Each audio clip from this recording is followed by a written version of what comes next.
साटिलकर builders and डेव्हलपर्सची धमाका offer. आता bungalow खरेदी करा, तोही फ्लॅटच्या दरात।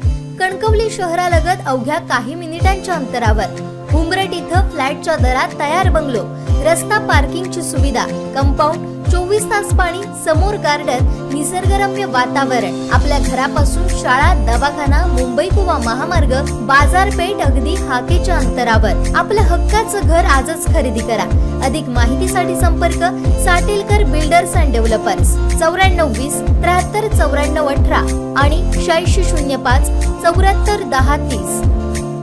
देवगड तालुक्यामध्ये 9 ग्रामपंचायतींच्या सार्वत्रिक निवडणुका होणार असून यामध्ये 5 नोव्हेंबरला मतदान होणार आहे। या सरपंच पदासाठी चुरशीच्या लढती होणार आहेत। देवगड तालुक्यातील 9 ग्रामपंचायतीच्या सार्वत्रिक निवडणुकांचा प्रचार सुरू झाला आहे। आज प्रचाराची सांगता होणार आहे। ठाकरवाडी ग्रामपंचायतीचे सरपंच पदाची निवडणूक बिनविरोध झाली, तर उर्वरित 8 ग्रामपंचायतीच्या सरपंच पदासाठी 18 उमेदवार रिंगणात असून फणसगाव या ग्रामपंचायतीच्या सरपंच पदासाठी तिरंगी लढत, तर तिलोड येथे चौरंगी लढत, बाकी 6 ग्रामपंचायतींमध्ये दुरंगी लढती होणार आहेत। या सर्व ग्रामपंचायतींमध्ये निवडणुकांमधील सर्वाधिक लक्षवेधी ठरत आहे ती तिलोड ग्रामपंचायत। या ठिकाणी चौरंगी लढत होणार आहे। नमस्कार, मी नागेश अशोक वळंजू। मी ग्रामपंचायत वळीवंडे या गावाच्या सरपंच पदासाठी उमेदवार म्हणून उभा आहे। माझी निशाणी कब्बशी आहे। सर्व ग्रामस्थांनी मला बहुमताने विजयी करावी अशी मी विनंती करतो। धन्यवाद। नमस्कार, मी दादा सावंत या गावचे ग्रामस्थ आणि आमच्या या ठिकाणी गावामध्ये ग्रामपंचायतीची निवडणुका लागलेल्या आहेत, परंतु 7 सीट या बिनविरोध गावाने त्या प्रतिनिधींना बिनविरोध म्हणून निवडून दिलेलं आहे। आणि आमच्या गावात ग्रामपंचायतीची सुद्धा सरपंचाच्या निवडणुकीचं पण बिनविरोध झालं होतं, परंतु ऐनवेळी काही ग्रामस्थांच्या हमपणामुळे म्हणा किंवा ग्रामस्थांना न पटणाऱ्या गोष्टी असतील किंवा पटून न घेण्यासारख्या गोष्टी असल्याकारणाने निवडणूक लागली आहे सरपंच पदाची। पण ग्रामस्थांनी जो बहुमताने आम्हाला उमेदवार सरपंच म्हणून दिलेला आहे ते नागेश अशोक वळंजू हे बहुमताने विजयी होतील अशी आम्हाला सर्व ग्रामस्थांना त्याची खात्री आहे। आणि निशाणी आमची आहे कब्बशी, आणि ह्या कब्बशीवर ग्रामस्थ आपलं बटन दाबून आम्हाला आमच्या उमेदवाराला विजयी करतील एवढी अपेक्षा बाळगतो। गावामध्ये जी निवडणूक होत आहे त्याला आमचा उमेदवार म्हणून, गावाचा उमेदवार म्हणून नागेश अशोक वळंजू याची उमेदवारी आम्ही डिक्लेअर केली आहे। त्या उमेदवारी संदर्भात त्या वाडीतील अनुसूचित जाती ह्या समाजाची असल्याकारणाने त्या वाडीतील बहुमताने एक मताने उमेदवारी दिली आहे। त्यांच्या अगेन्स्ट काही एका व्यक्तीने उमेदवारी दाखल केली आहे। ही अपक्ष म्हणून असेल किंवा कसं असेल तर त्यांना माहिती, पण गावाचा जो विषय होता विरोध करणे आणि गाव नावारूपाला न्यावा ह्या संदर्भाला एक गालबोट लागलेला आहे। ह्या गालबोट लागल्याच्या विरोधात सर्व गाव पेटून उठलं आहे आणि नागेश याला बहुमताने विजय करणार हे आजच निश्चित होत आहे। कारण नागेश हा मनोमेय वर्ग आहे, यंग तरुण आहे आणि तरुणांची त्याला पूर्णतः साथ आहे। आणि गावाचा विकास जर बोलला तर ह्यापूर्वीच आपण गावाचा विकास म्हणा, भाजपमार्फत म्हणा, शिवसेनेमार्फत म्हणा, डॉक्टर दीपक सावंत असतील, नितेश साहेब असतील किंवा आमचे रवींद्र चव्हाण साहेब असतील यांच्याबरोबर भाऊ असं सहकार्य आपण कामं झालेली आहेत। आणि ह्यापूर्वी कामं होण्यासाठी गावाचा जो विकास आहे तो पूर्णतः आम्ही बहुमताने कसा व्हावा किंवा सार्वजनिक विकास कसा व्हावा ह्यासाठी कटिबद्ध आहोत आणि त्याप्रमाणे आम्ही या येणाऱ्या पुढच्या पाळीमध्ये ते करणार आहोत एवढीच ग्वाही देतो। मी अलका सदानंद नागकर, मी शिवसेना पुरस्कृत पॅनलमधून बस या निशाणीवर निवडणूक लढवत आहे। माझं विजन हे गाव विकासाचंच विजन असणार आहे। गाव पातळीवर ज्या काही समस्या, लोकांच्या जे काही प्रॉब्लेम्स असतील ते मार्गी लावण्यावर माझा भर असणार आहे। प्रत्येक ग्रामस्थांना सोबत अगदी त्यांचे प्रश्न सोडवण्यासाठी मी कटिबद्ध असेल। रस्ता पायवाटा असतील, महिला भवन असेल, आपली ग्रामपंचायतच्या माध्यमातून ज्या काही योजना असतील त्या ग्रामस्थांपर्यंत लोकांपर्यंत पोहोचवण्यावर माझा भर असेल। खासदार विनायक राऊत आणि तत्कालीन पालकमंत्री यांच्या माध्यमातून घरपोच निधी उपलब्ध झाला आणि गावाची बरीचशी कामं मार्गी लागली। माजी सरपंच दिनेश नारकर आणि जिल्हा परिषद सदस्य प्रदीप नारकर यांच्या माध्यमातून ही बरीचशी कामं मार्गी लावण्याचा प्रयत्न झाला आणि यापुढेही उर्वरितची कामं आहेत ती पूर्णत्वास नेण्यासाठी मी कटिबद्ध असेल। आणि मायबाप जनतेच्या आशीर्वादाने त्यांनी मतरूपी आशीर्वाद देऊन मला या निवडणुकीत त्यांची सेवा करण्याची संधी द्यावी। माझी निशाणी बस ही आहे. जनतेने बस या बटनासमोरील बटन दाबून मला भरघोस मताधिक्याने विजयी करावे मी त्यांना विनंती करते. माझ्यासोबत असलेले माझे 2 सदस्य सहकारी देवेंद्र तुकाराम नारकर आणि विजय महादेव नारकर या दोघांनाही बटनासमोर शिलाई मशीन या समोरील बटन. नमस्कार. मी गेल्या 5 वर्षापूर्वी सरपंच म्हणून या विठलादेवी ग्रामपंचायतीमध्ये काम पाहिलं. लोकांनी 5 वर्षापूर्वी मला मतरूपी आशीर्वाद देऊन या ग्रामपंचायतीमध्ये विकास कामं करण्यासाठी संधी दिली. त्याबद्दल सर्वप्रथम मी माझ्या ग्रामस्थांचे, माझ्या मायबाप जनतेचे त्या ठिकाणी मी आभार मानतो. मी त्यांचा पदोपदी ऋणी राहील. आज या ठिकाणी 2023 साठी जी निवडणूक लागलेली आहे या निवडणुकीसाठी आज आमच्या अलकाताई सदानंद नारकर ह्या या ठिकाणी उमेदवारीसाठी उभे राहिलेले आहेत. ते एज्युकेटेड आहेत. त्यांचं शिक्षण BSc केमिस्ट्री आहे. आज या ठिकाणी सर्व जनतेच्या पाठिंब्याने किंवा जनतेने केलेल्या फोर्समुळे आज आम्ही या ठिकाणी त्यांना उमेदवारी घेण्यासाठी प्रवृत्त केलेलं आहे किंवा त्यांना उभं केलेलं आहे. आणि त्यांची देखील इच्छा आहे की समाजासाठी आपण देणं लागतो आणि सामाजिक काहीतरी काम केलं पाहिजे या दृष्टीने त्या देखील तितक्याच तत्पर आहेत. आणि आज या ठिकाणी गेल्या 5 वर्षामध्ये खासदार विनायक राऊत साहेब तसंच तत्कालीन पालकमंत्री जिल्हा परिषद सदस्य प्रदीप गोविंद नारकर यांच्या माध्यमातून अनेक जवळपास 7.5 पावणे 8 करोड रुपयाची विकास कामं या विठलादेवी गावामध्ये आपण आणलेली आहेत. आणि त्या कामांच्या माध्यमातून अनेक सुविधा आपण उपलब्ध करून दिलेल्या आहेत. सांगायचं झालं तर आज या ठिकाणी आपल्या विठलादेवी गावामध्ये प्राथमिक आरोग्य केंद्र फणसगाव आहे. आणि या प्राथमिक आरोग्य केंद्र फणसगावसाठी 5,49,43,000 एवढा मोठा निधी NRHM मधून आपल्याला जिल्हा परिषद सदस्य प्रदीप नारकर यांनी केलेल्या अथक प्रयत्नातून आणि त्याचप्रमाणे त्यांना दिलेला जो प्रतिसाद तत्कालीन पालकमंत्री तसेच खासदार विनायक राऊत साहेब आणि उद्धव साहेब यांनी दिलेल्या पाठिंब्यामुळे आज एवढा मोठा निधी उपलब्ध करून मिळाला. आणि आज आता सुसज्ज हॉस्पिटल उभं राहिलंय, ज्यामुळे लोकांच्या सर्व सोयी सुविधा मिळालेल्या आहेत. जेव्हा हे पूर्ववत होईल, जेव्हा आपल्याला हवा तेवढा डॉक्टर किंवा बाकी जो स्टाफ मिळेल, तेव्हा लोकांच्या सोयी खऱ्या अर्थाने पूर्ण होतील. त्याच्यासाठी देखील आम्ही कार्यरत राहू आणि ते करण्यासाठी प्रयत्नशील राहू. तसेच या एवढ्या मोठ्या सुसज्ज हॉस्पिटलसाठी आम्ही खासदार साहेबांकडे, वैभव नाईक साहेबांकडे, पालकमंत्र्यांकडे एक विनंती केली होती की आम्हाला या ठिकाणी तुम्ही ॲम्ब्युलन्स उपलब्ध करून द्या. तर त्यांनी आम्हाला त्या विनंतीला मान देऊन आम्हाला एक या आमच्या प्राथमिक आरोग्य केंद्रासाठी सुसज्ज अशी ॲम्ब्युलन्स उपलब्ध करून दिली. त्याबद्दल त्यांचे देखील मी खूप खूप आभार मानतो. आज या गावामध्ये आज किल्ल्यासारखी जी ग्रामपंचायत दिली आहे, अगदी महाराष्ट्राच्या जिल्ह्याच्या नव्हे तर महाराष्ट्राच्या पोर्टलवर आहे किंवा महाराष्ट्रात त्याची दाद घेतली जाते अशी आपली विठलादेवी ग्रामपंचायत ही सगळी उभी राहताना या ग्रामस्थांचा खूप मोलाचा सहकार्य लाभलेला आहे. खरं तर जनसुविधेमधून आपल्याला शासनाने 12 लाख रुपये मंजूर करून दिले होते. आपण सर्व जनतेला आव्हान केलं, जनतेला सर्व विनंती केली की बाबा रे आपल्याला ही ग्रामपंचायत अशा पद्धतीने जी बनवायची आहे की अशी आजूबाजूला कुठेही ग्रामपंचायत नाही, अशा पद्धतीची सुशोभित ग्रामपंचायत बनवायची आहे. तर त्यासाठी आपल्याला मदत करा. मी माझ्या आयडियाज दिल्या आणि त्या आयडियाज प्रमाणे आपल्या या ठिकाणी लोकांनी आपल्याला मदत करायला सुरुवात केली.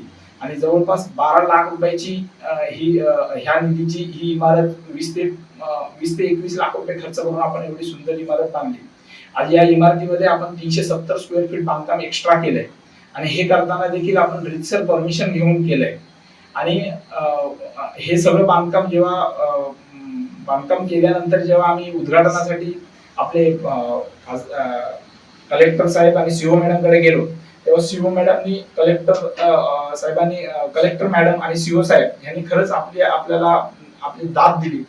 त्यांनी 5 मिनिटं मॅडमने मला ह्याच्यासाठी दिली स्पेशली आणि मला विचारलं की सरपंच तुम्ही कशा पद्धतीने ही ग्रामपंचायत बांधलात. तर त्यांना मी सर्व एक्सप्लेन केल्यानंतर मॅडमांनी स्पेशल एका जनरल बॉडीमध्ये जिल्ह्याच्या आपलं अभिनंदन केलं आणि त्यांनी असं देखील सांगितलं की बाबा अशीच ग्रामपंचायत, अशा पद्धतीचा सरपंच असला तर अशा विकास होणं काही कठीण नाहीये. आणि सर्व गोष्टी शासनाच्या निधीवरतीच अवलंबून ठेवण्यापेक्षा आपण त्यामध्ये थोडा भर टाकला तर एखादं काम चांगल्या पद्धतीचं होऊ शकतं. तसंच हे काम जसं पूर्ण केलं तसंच याच्यावरती विस्तारीकरण देखील आपण 8.5 लाख रुपये ताबडतोब आपल्या मंजूर करून घेतले आणि आपल्याला तो निधी खासदार साहेबांनी उपलब्ध करून दिला, त्याबद्दल त्यांचे मी आभार मानतो. ते काम देखील आपल्याला आता पूर्णत्वाकडे न्यायचं आहे. तसंच माझ्या गावामध्ये अनेक रस्ते आहेत. जवळपास मी पाठवणेवाडीसाठी 6 लाख रुपयाचा रस्ता, 5 लाख रुपयाचा दुसरा रस्ता, जवळपास आता तिसऱ्या 9.5 लाख रुपयाचा रस्ता केला. त्याच पद्धतीने काडगेवाडीसाठी 5 लाख रुपयाचा रस्ता केला, बांबरवाडीसाठी 5 लाख रुपयाचा रस्ता केला. त्याचप्रमाणे आता उर्वरित जो पाठवणेवाडीचा रस्ता राहिला त्याच्यासाठी 30,40,000 रुपये मंजूर करून घेतले. आज या ठिकाणी सुसज्ज अशी अंगणवाडी बांधली, स्मशानभूमी बांधली आहे. स्मशानभूमीमध्ये आपण खूप वेगळ्या पद्धतीने चांगल्या पद्धतीचं काम केलंय. त्या ठिकाणी सुशोभित इमारत देखील बांधली आहे. त्याला लोकांना कुठच्याही प्रकारची स्मशानभूमीमध्ये भीती वाटता कामा नये यासाठी आपण तिथलं वातावरण अतिशय सुंदर बनवण्यासाठी प्रयत्न केला. आजूबाजू साफसफाई करून त्या ठिकाणी फेवर ब्लॉक, त्याच पद्धतीने चिरे वगैरे लावून आपण ते बांधकाम थोडं वेगळ्या पद्धतीने चांगलं कसं होईल याच्यासाठी मी सरपंच म्हणून मी देखील स्वतःच्या माझ्या खिशातले पैसे खर्च करून मी एक्स्ट्रा काम करून घेण्याचा प्रयत्न केला आणि ते केलं. त्याच्यासाठी जनतेने खूप चांगला प्रतिसाद दिला. आज या ठिकाणी पाठवणेवाडी म्हणून आहे. आम्ही 6 किलोमीटर गावातून पाणी दुरून आणत होतो. तर पाठवणेवाडीसाठी पाण्याचा खूप मोठा प्रश्न होता. त्यांच्यासाठी स्वतंत्र नळ योजना आपण उपलब्ध करून दिली. तशीच मेन जी नळ योजना होती त्याच्यासाठी एक स्वतंत्र विहीर मारून घेतली आणि त्या विहीरमधून देखील आपण पाण्याचा पुरवठा या मे महिन्यामध्ये करून घेतला, जेणेकरून त्या विहिरीमुळे आज लोकांची गैरसोय दूर झाली. आज लोकांचा पाण्याचा प्रश्न बऱ्यापैकी सोडवण्याचा प्रयत्न केला. आज याचप्रमाणे आपल्याला जलजीवन मिशन मधून 73 लाख रुपयाचं आपण आता एस्टिमेट बनवलेलं आहे आणि याच्यातून आपण गावातील 100% लोकांना पाणी कसं पुरवता येईल यासाठी प्रयत्नशील आहोत. काम सुरू झालेलं आहे, काही दिवसात ते पूर्ण होईल. यानंतर आपल्याला अनेक कामं करायची आहेत. महिला भवन बांधायचं आहे, सगळ्या गोष्टी करायच्या आहेत आणि त्यासाठी आपल्याला आपला सक्षम उमेदवार आपण निवडून देणं आवश्यक आहे. जनता जनार्दन आमच्या खूप चांगल्या पद्धतीने पाठीशी आहे. गावामध्ये आम्ही कुठच्याही प्रकारचं 5 वर्षात राजकारण केलं नाही, तसंच यापुढे देखील आपल्याला राजकारण करायचं नाही. मात्र कसं असतं की आपल्याला एखादा निधी आणायचा असेल तर कुठच्या तरी पक्षाची कास धरायला लागते. आणि दुसरी गोष्ट, खरं तर मी स्वतः शिवसैनिकच आहे आणि उद्धव बाळासाहेब ठाकरे या गटाचा मी शिवसैनिक असून मला अनेक वेगवेगळ्या प्रकारचा त्यांनी निधी दिला. मी जसं माझ्या गावामध्ये काम करतो तसं जिल्हा परिषद विभागामध्ये देखील काम करण्याचा प्रयत्न करतो आणि त्याच्यासाठी देखील खासदार साहेब असतील, जिल्हा परिषद सदस्य असतील, यांनी आपल्याला निधी देण्यासाठी वेगवेगळ्या पद्धतीने मदत केलेली आहे. आणि ही कामं करत असताना आम्ही फक्त एकच निधी कुठून मिळतो हे पाहिलेलं नाही, तर वेगवेगळे हेड वापरून अगदी जनसुविधा असेल, डोंगरी असेल किंवा मग आपला 343 असेल किंवा ह्या सगळ्या हेडचा वापर करून, जिल्हा नियोजन असेल, प्रत्येक हेडचा वापर करून वेगवेगळ्या ठिकाणी आम्ही वेगवेगळ्या मागण्या करून हा निधी आपण उपलब्ध करून घेतला आणि आम्हाला शासनाने किंवा त्या ठिकाणच्या त्या यंत्रणेकडून आम्हाला तो निधी मिळाला. त्याबद्दल मी पण त्यांचे आभार मानतो. आमच्या ग्रामसेवकांनी पण खूप चांगल्या पद्धतीने काम केलंय. त्यांना देखील या ठिकाणी त्यांचे देखील आभार मानणं आवश्यक आहे. कारण जेव्हा एखादी गाडी चालत असते तेव्हा त्याच्या 2 चाकं असतील तर दोन्ही चाकं म्हणजे एक सरपंच आणि दुसरं चाक म्हणजे ग्रामसेवक आहे. तर त्यामुळे ही दोन्ही चाकं चांगल्या पद्धतीने जेव्हा चालतील तेव्हा ती गाडी चांगल्या पद्धतीने चालेल. आणि हे काम आज या ठिकाणी आमचे ग्रामसेवक असतील किंवा अगदी ते साटविलकर भाऊ होते, पाटील भाऊ होते, सुहास पाटील भाऊ, या सगळ्यांनी खूप चांगल्या पद्धतीने मार्गदर्शन करून चांगल्या पद्धतीने काम केलं. मला चांगली त्यांनी साथ दिली, त्याबद्दल मी त्यांचे आभार मानतो. मी देखील त्यांना खूप चांगल्या पद्धतीने फ्रीडम दिलं होतं की फक्त आपल्याला ही कामं करत असताना कुठच्याही प्रकारचा भ्रष्टाचार न करता चांगली कामं करायची आहेत. तुम्ही कुठच्याही प्रकारचा संकोच करायचा नाही. जी कामं करत असताना कुठच्याही प्रकारची तुमच्या मनात भीती ठेवू नका. आपल्याला कामं करायची आहे, तो 100% निधी कसा वापरता येईल, किंवा कॉन्ट्रॅक्टरला गोड बोलून किंवा त्याच्याशी थोडं चांगलं रिलेशन ठेवून ते काम जास्त कसं करता येईल यासाठी आम्ही प्रयत्न केले आणि आम्हाला त्याच्यामध्ये यश आलं. आता या ठिकाणी या वर्षासाठी आम्ही आमचं पॅनल उभं केलेलं आहे. या पॅनलमध्ये आमच्या काही सीटा बिनविरोध निवडून आलेल्या आहेत. आता या 1 नंबर वॉर्डसाठी इलेक्शन लागलं आहे आणि थेट सरपंच पदाचा आमचा उमेदवार अलका सदानंद नारकर आहे. त्यांच्या निशाणी एसटी बस आहे. त्याचप्रमाणे त्यांच्या बरोबर 1 नंबर वॉर्डमध्ये देवेंद्र तुकाराम नारकर आहेत. त्यांची निशाणी शिलाई मशीन आहे. आणि दुसरा उमेदवार आहे ते विजय महादेव नारकर आहेत. त्यांची निशाणी फळा आहे. तर या निशाणींवरती मतदान करून सर्व मायबाप जनतेने मतरूपी आशीर्वाद देऊन त्यांना भरघोस मताने निवडून द्यावं असं मी सर्व मायबाप जनतेला विनंती करतो. खरं तर विटलादी गावची ही जी निवडणूक आहे 100% साक्षर असलेलं गाव आहे. त्यामुळे आम्ही उमेदवार देताना त्यांना मी विनंती केली की अलका सदानंद नारकर यांना बस ही निशाणी मिळालेली आहे. त्यांच्याबरोबर 2 जे बाकी सदस्य आहेत देवेंद्र तुकाराम नारकर यांची निशाणी शिलाई मशीन आहे. विजय महादेव नारकर यांची फळा आहे. तर हे जे उमेदवार आपण या ठिकाणी देत असताना इथल्या जनतेचा कौल काय असेल? जनता हा सुशिक्षित असल्यामुळे ते एकंदरीत काम बघून करतात. तत्कालीन सरपंच जे दिनेश शांताराम नारकर आहे त्यांनी अत्यंत पारदर्शक आणि प्रामाणिकपणे काम केल्यामुळे फक्त उमेदवार आम्हाला द्यायचा आणि तो निवडून येणार एवढी खात्री या जनतेने आम्हाला दिलेली होती. त्यामुळे त्यांना आम्ही उमेदवारी सर्वच त्यांना विनंती करून आम्ही केलेले आहे. आता एवढ्या उच्च विद्याविभूषित असलेल्या BSc झालेल्या या असल्या राजकीय याच्यात पडतील का? तर त्यांचं सुद्धा कौल असंच होतं की मला या समाजाचं मी देणं लागते, मला काहीतरी करायचं आहे. तर माझ्या वडिलांनी सुद्धा अशा पद्धतीने काम केलेलं होतं. आणि इथली एकंदरीत कामं बघितली तर पाण्याचा प्रश्न असेल तर जलजीवन मिशन मार्फत प्राधान्याने 73 लाख रुपये मंजूर केलेले आहे. आपली स्वतंत्र पाठवणीवाढीसाठी मी स्वतः देखभाल दुरुस्तीमधून 5 लाख रुपये दिले. सरपंचाने त्याच्यामध्ये काही निधी उपलब्ध करून त्यांना स्वतंत्र नळ योजना दिलेली आहे.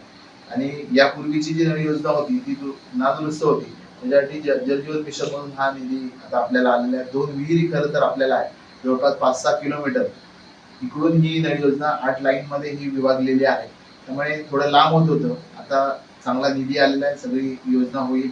जी ग्रामपंचायत आहे शासनाच्या पोर्टलवर असलेली ग्रामपंचायत आहे, स्मशानभूमी असेल, अंगणवाडी असेल, पाण्याचा प्रश्न असेल किंवा मग या छोटे मोठे रस्ते पायवाटा असेल, हे प्रश्न खरं तर मार्गी लावण्याचं काम आपण केलेलं आहे. आरोग्य, शिक्षण आणि पाणी याच्यावर आम्ही तर काम करणारे खरं तर कार्यकर्ते आहोत. आणि सन्माननीय उद्धव साहेब असतील किंवा आमचे सर्वांचेच दैवत असलेले बाळासाहेब असतील, 80% समाजकारण आणि 20% राजकारण हे आम्हाला दिलेलं आहे. त्याच्यामुळे आरोग्याच्या दृष्टीने मी जिल्हा परिषद सदस्य झाल्यावर पहिलं प्राधान्य द्यायचं ठरवलं. येणाऱ्याच्या मार्फत आपण 5,89,43,000चा निधी आणला. आणि त्यावेळी माननीय पालकमंत्री महोदय असतील, माननीय आरोग्यमंत्री असेल, माननीय खासदार असतील, स्वतः मी प्रत्यक्ष उद्धव साहेबांना सुद्धा भेटतो. आणि त्यावेळेच्या आरोग्यमंत्र्यांनी त्यांनी स्ट्रिक्टली ऑर्डर दिलेल्या होत्या की कोकणामध्ये आरोग्याच्या दृष्टीने जर प्रयत्न होत असेल तर तुम्ही ते केलं पाहिजे. आणि ताबडतोब मी ज्या दिवशी भेटलो त्याच दिवशी संध्याकाळी 5 वाजता मला त्यांच्याकडून मेसेज आला की तुमचा असा निधी कोकण डिव्हिजनचा हायेस्ट निधी तुम्हाला दिलेला आहे. चांगल्या प्रकारचं काम करून तिथं आरोग्य यंत्रणा चांगली करण्याचं काम करा. मी खरं तर आरोग्य याच्यामध्ये गेली 24 वर्ष काम करतोय. मी इथे बघतोय की आपण मोठमोठे सगळे राजकीय नेते पुढारी आरोग्याच्या दृष्टीने किंवा बाकीच्या दृष्टीने आश्वासनं देतात, प्रत्यक्ष त्याचं होत नाही. आणि हे मी प्रत्यक्ष मला तळमळ त्यांची कळल्यामुळे आरोग्यावर प्राधान्य देण्याचं ठरवलं. आणि ही जी आरोग्य यंत्रणा ही सक्षम करण्याच्या दृष्टीने आपण तो प्रयत्न करत आहोत. शिक्षणाच्या दृष्टीने या ठिकाणी आमचं गाव 100% साक्षर मी अशासाठी म्हणतो की अनेक आमच्याकडे इथं वकील आहे, डॉक्टर्स आहेत, इंजिनियर्स आहेत, प्रत्येक घरात पदवीधर या ठिकाणी आहेत. त्यामुळे आरोग्याच्या दृष्टीने आपण करत असताना ते जे बेरोजगार पण आहेत, महिला असतील किंवा तरुण मुलं असतील, त्याच्या दृष्टीने सुद्धा आपल्याला या पुढच्या कालावधीत काय करता येईल यासाठी सुद्धा आम्ही प्रयत्न करणार आहोत. मी परत एकदा इथल्या मायबाप जनतेला मी विनंती करेन की यापूर्वी जसं आमच्यावर तुम्ही कृपादृष्टी ठेवली, आशीर्वाद ठेवला, आमच्यावर विश्वास ठेवला आणि दिनेश नारकर आणि त्यांच्या टीमनं जसं सहकार्य केलं तसंच आता सुद्धा त्यांचा जो गाडा आहे पुढे चालला पाहिजे. त्या दृष्टीने अलका सदानंद नारकर यांची निशाणी बस आणि दोन्ही जे आमचे सदस्य एका प्रभागामधून 1 नंबर मधून आहेत, देवेंद्र तुकाराम नारकर यांची निशाणी शिलाई मशीन आणि विजय महादेव नारकर यांचा फळा यांना तुम्ही भरघोस मताने आपला आशीर्वाद रूपी मत द्यावं.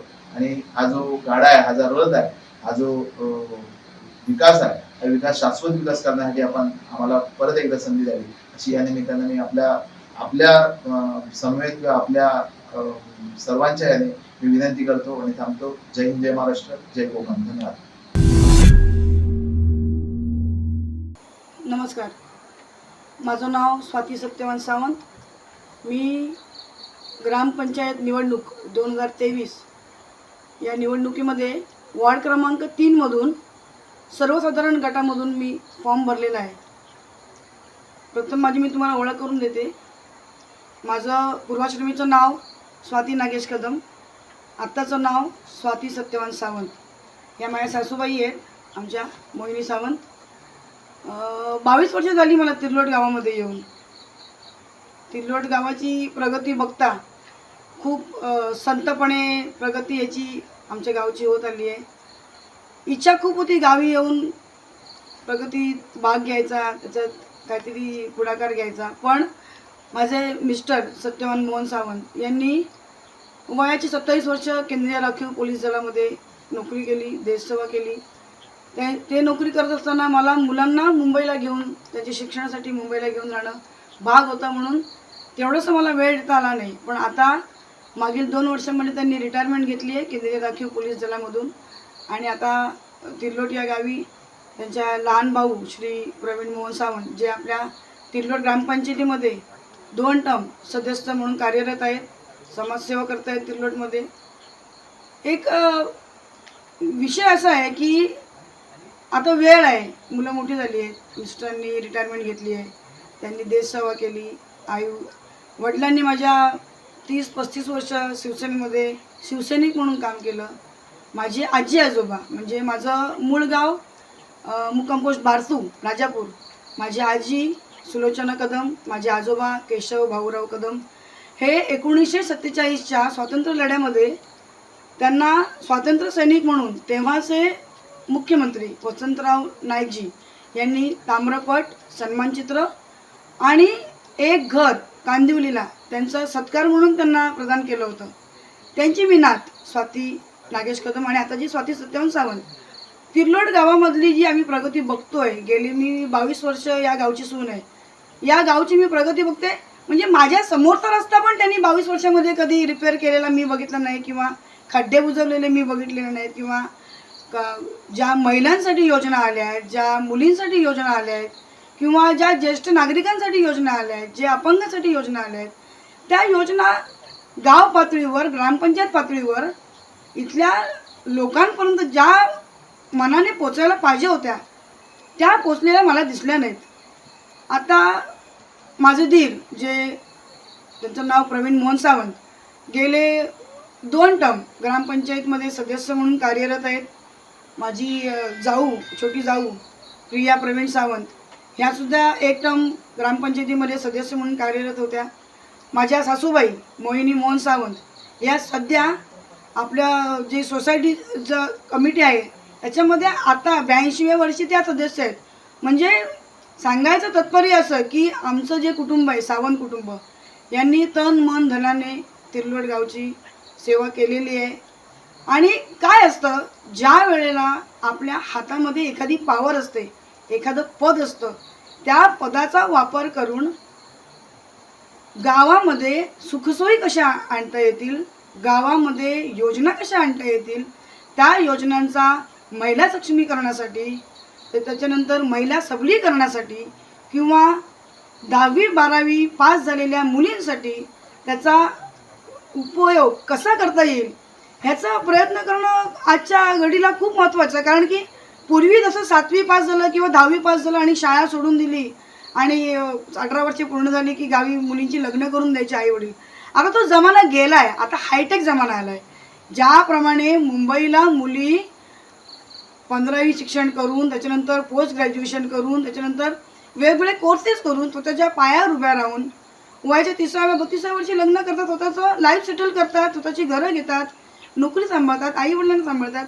माझी एकच इच्छा आहे की या गावातल्या मुली आता ज्या शिक्षणासाठी बाहेर पडलेल्या आहेत, ज्या मुली 7 ते 8 किलोमीटर तिर्लोटमधून पायी चालत जातात, पायी चालत येतात, या मुलींसाठी कमीत कमी जी शाळा आता प्राथमिक शाळा 1ली ते 7वी आहे, ती शाळा 8वी, 9वी, 10वीची कशी करता येईल हे मी जर का पुढे जाऊन निवडून येऊ दे किंवा नको येऊ दे, माझी तळमळ अशी राहील की या मुलींच्या शिक्षणासाठी मी काय करू शकेन.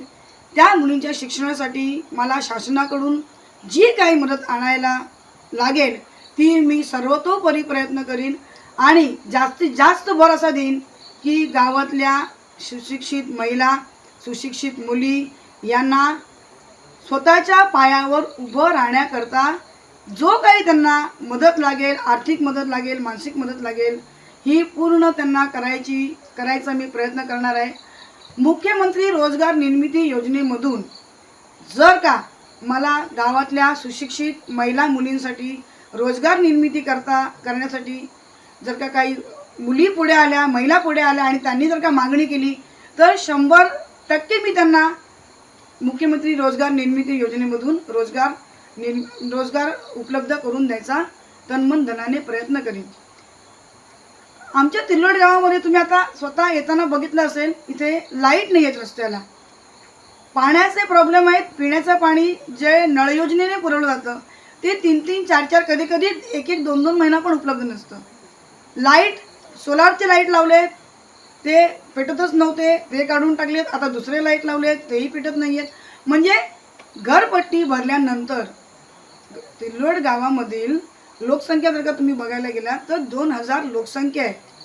या 2000 लोकांपैकी जरी 1000 लोकांनी घरपट्टी भरली तर काही कमी उत्पन्न मिळत नाही आहे. म्हणजे तुम्ही जर का मूलभूत गरजा देऊ शकत नसाल इथल्या नागरिकांना, तर मग तुमचा ग्रामपंचायतीमध्ये सरपंच किंवा उपसरपंच म्हणून बसायचा अधिकार नाही आहे असं मला वाटतं.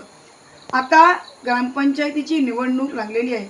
माझी आमच्या ग्रामस्थांना कळकळीची विनंती आहे की जी सुशिक्षित उमेदवार जे उभे आहेत त्यांना भरघोस मतांनी त्यांनी निवडून द्यावं.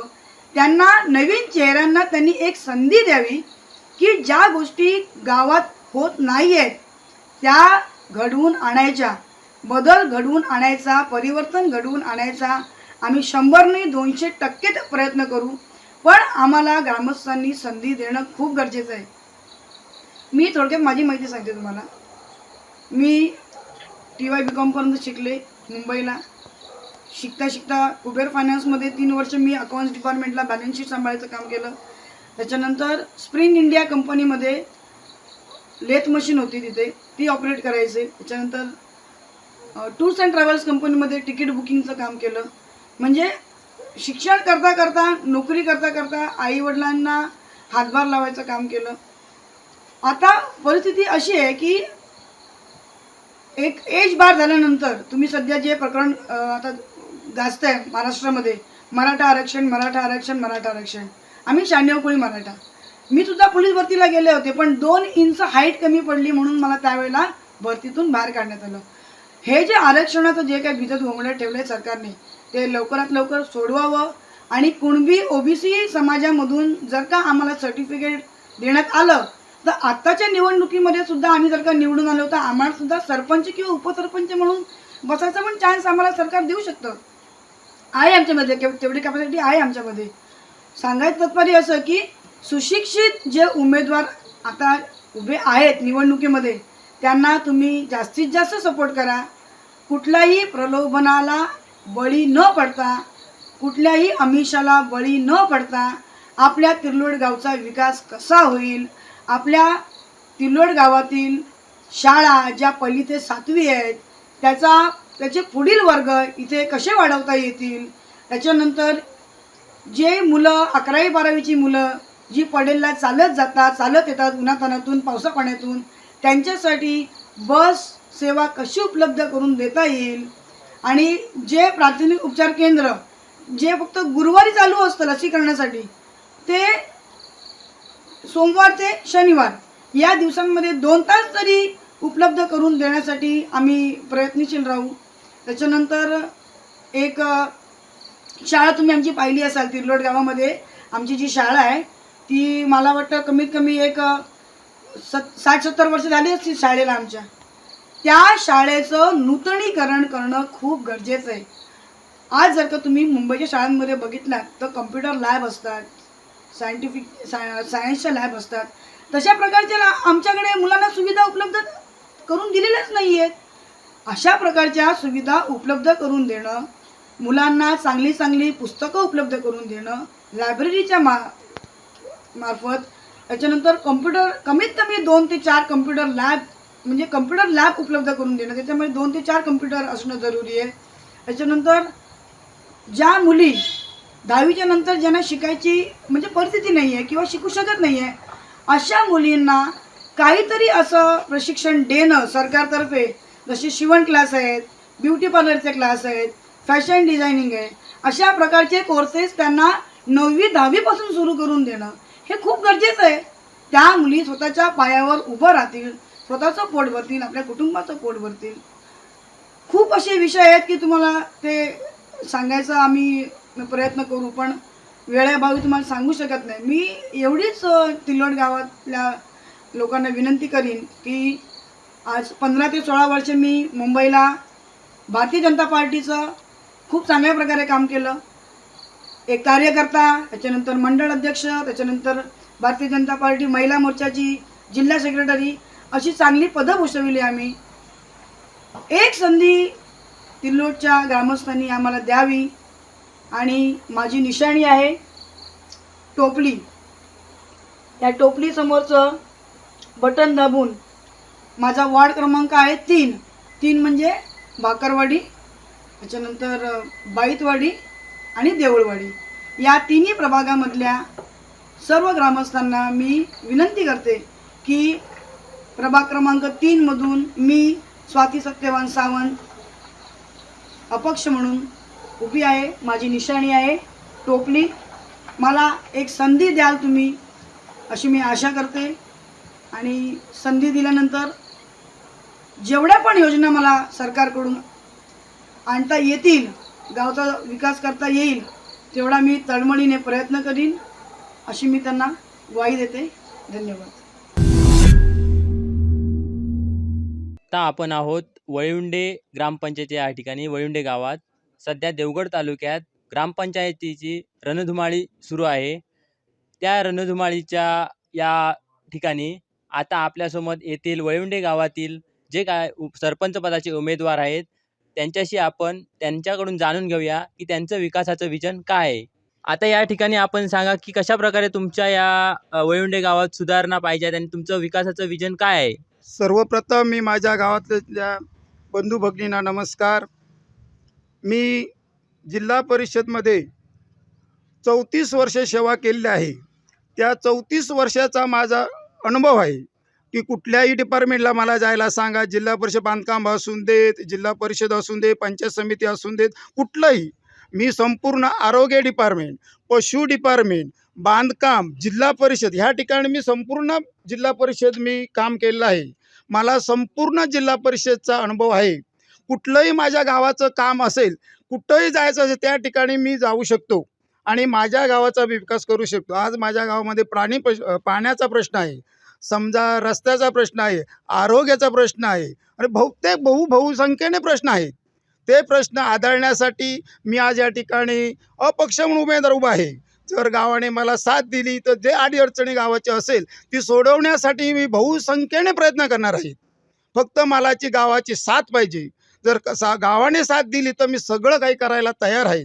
मी माणूस मोकळा आहे, कारण मी सर्व्हिसला रिटायर झाल्यानंतर मी गावामध्ये मी मोकळा आहे आणि बाकी काय जे असेल ते मी नंतर माझ्या गावाल्यांकडे मी प्रश्न मांडेन, माझी ग्रामसभा घेईन, त्यांचे जे सहमत मी घेईन, बाबा माझं काय माझे प्रश्न आहेत ते मी गावासमोर मांडेल. मला गावाने साथ दिली तर मी गावाचा संपूर्ण विकास करायला मी तयार आहे.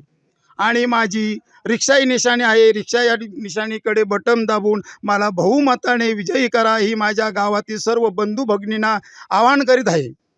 आपलं नाव कसं? माझं नाव प्रकाश देऊ वळंजू. मी जिल्हा परिषद बांधकामकडे क्लार्क म्हणून मी काम केलेलं आहे.